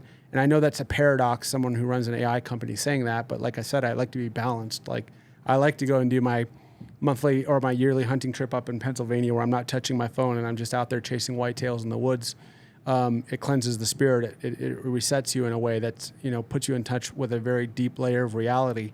And so that's what that was born out of, and that's why we wanted to do it. So, I mean, AI for me is a tool. I don't even like the term AI. It's more like, you know, high-level pattern recognition is a better term for it. The term AI is inaccurate, and if you want to, we can get into that. It's a marketing term. It's not AI. It's not intelligence. I don't believe that there's going to be some AGI in the next 2 or 3 years like some people are talking about, and I can talk all of my reasons for that as somebody who's done it. You don't think it's sentient already, living in the internet? No, I don't. I mean, we could do another 2-hour podcast on this, and maybe we'll do it next time, but you know, artificial intelligence is a misnomer. I look at it as high-level pattern recognition. The methods that we're using, whether it's statistical inference or back and forward propagation or retuning of models, these are all algorithms or not even algorithms. The linear algebra that we use for AI systems has been around for years. A lot of the methods that we use have been around for 30 or 40 years.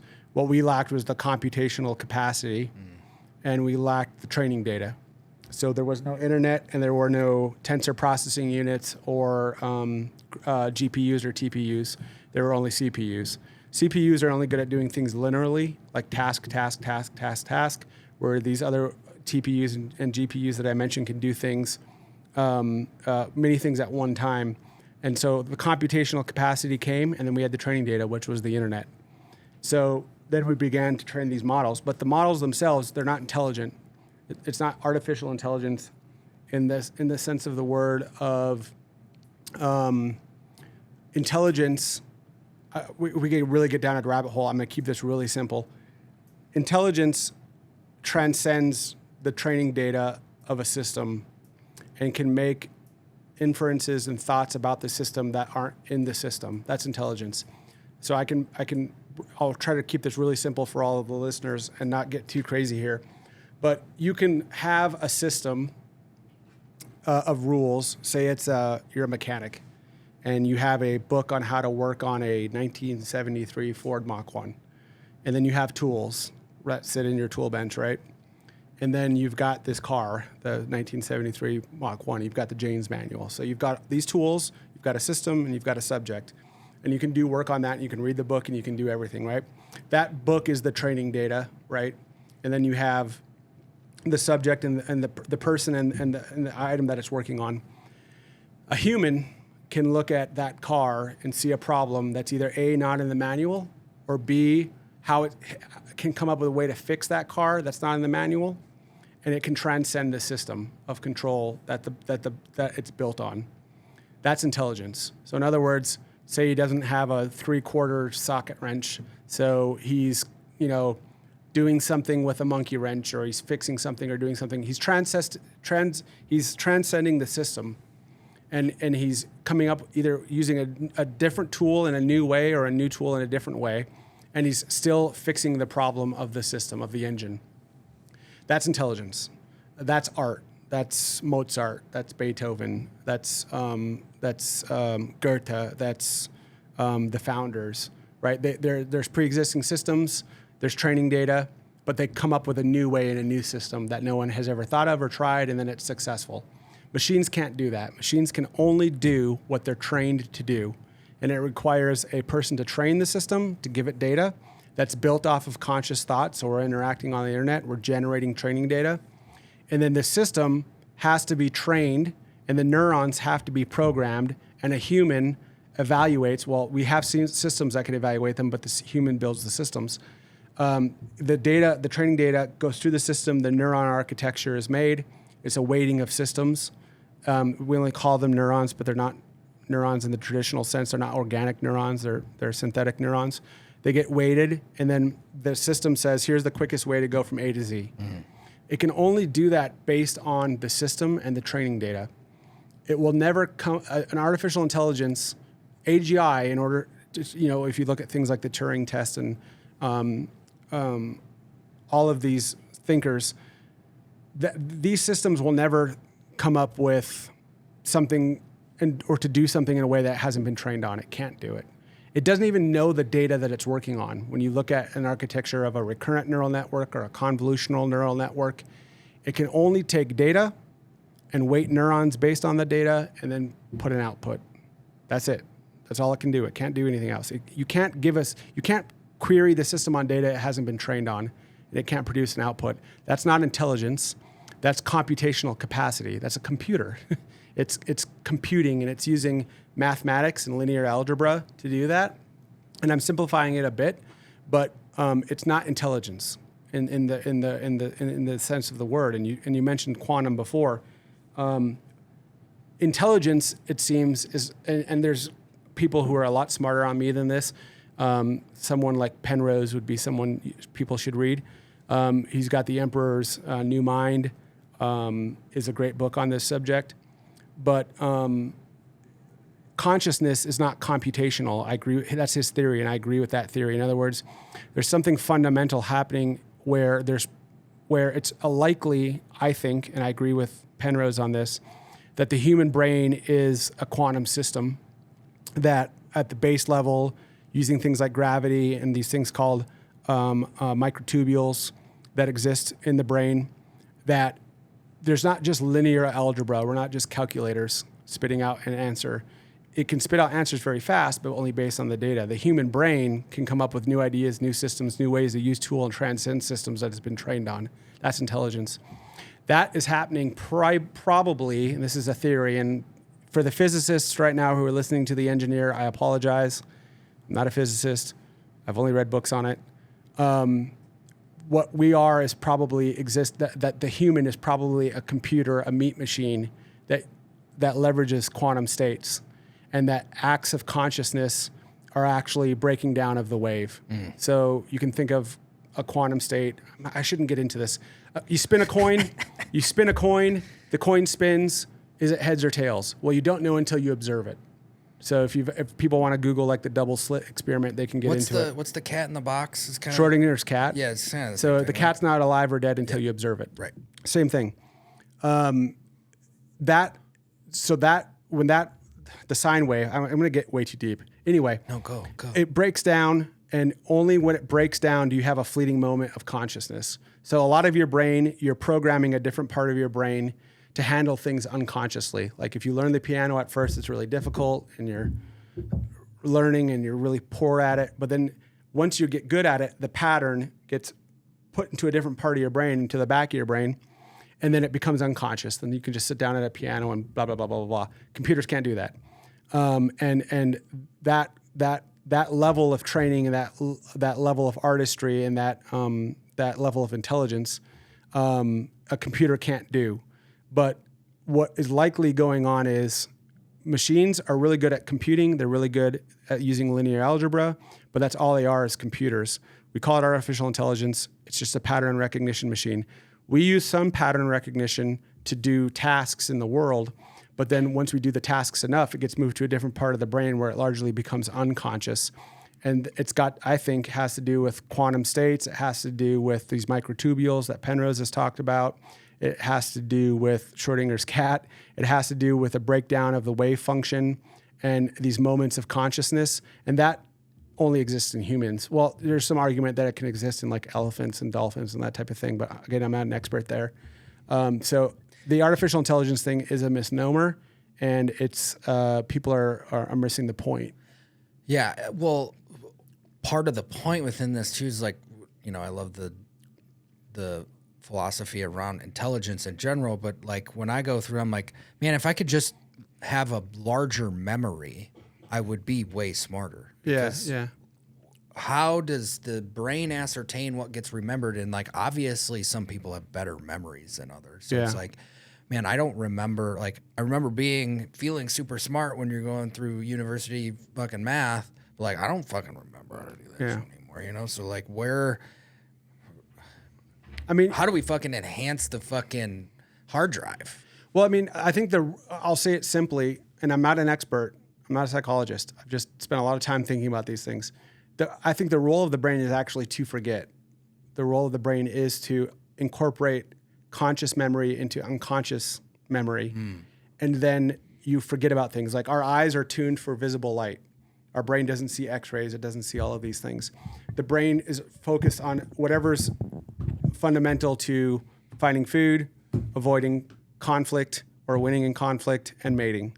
So the brain is tuned to that. So the job of the brain is to make conscious processes unconscious. Get so good with a rifle, you don't have to think about it. You get so good at transition drills, you don't have to think about it. So what humans can do that computers can't do is develop these heuristics. And heuristics is just a fancy way of saying a good enough method to achieve an end, although it might not be the most efficient method.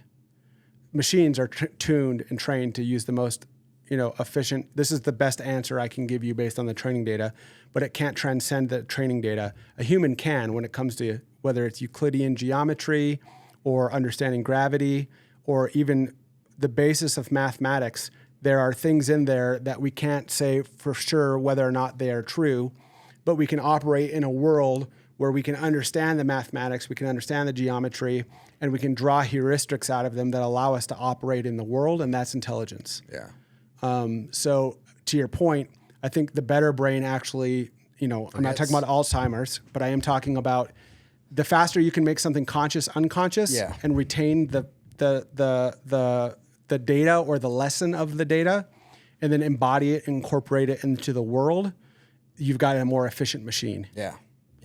So sorry for everybody who just listened to that, but this is how Logan and I talk when we're off camera. And I just am thinking like I'm talking to Logan right now, so I apologize. The interesting is I think we both know we could sit here and do this for another fucking 4 hours. Forever. Just fine. But all right, so let's just wrap it up there. I think what I want people to know is this fucking Spartan Forge app is fucking super cool, and you've got a whole bunch of stuff going on. But as far as just tools to be efficient, some of the stuff that's in there, the cool thing about it is like as soon as you get your fingers in that thing, it doesn't take a fucking genius to figure out that it's a whole different system, and it's better than like that puts Google to shame. Yeah. And it's like as soon as you're in there, you understand. So thanks for coming on and laying it down and sharing a fucking energy drink. I think we're drinking. This thing is awesome, by the way. Did you say this is the one? Yeah, that's sour. I don't even know if I'm supposed to be fucking talking about maybe these not. ones. Sorry. But I don't give a fuck. I posted a story about testing experimental Black Rifle stuff. I didn't share a picture of this or anything. Fine. I don't give a fuck. We're coming out with a bunch of new. Evan's gonna nail me when we go down to his office later. I think we've got 4 new flavors coming in the mix for the energy. Grapes, the next one. Yeah, I mean they're delicious. This one's. I don't know if we're gonna call it. Matt gave me some of the ones that you guys had in Texas, and I immediately went out and bought the ones that I could. That one's my favorite. That was the first time having that one, but I'm pretty excited about it. It's awesome. They're good. Well, thanks for coming on, dude. We'll do it again. Thanks, dude. Appreciate it. Yeah. Black Rifle coffee, baby. Pretty cool.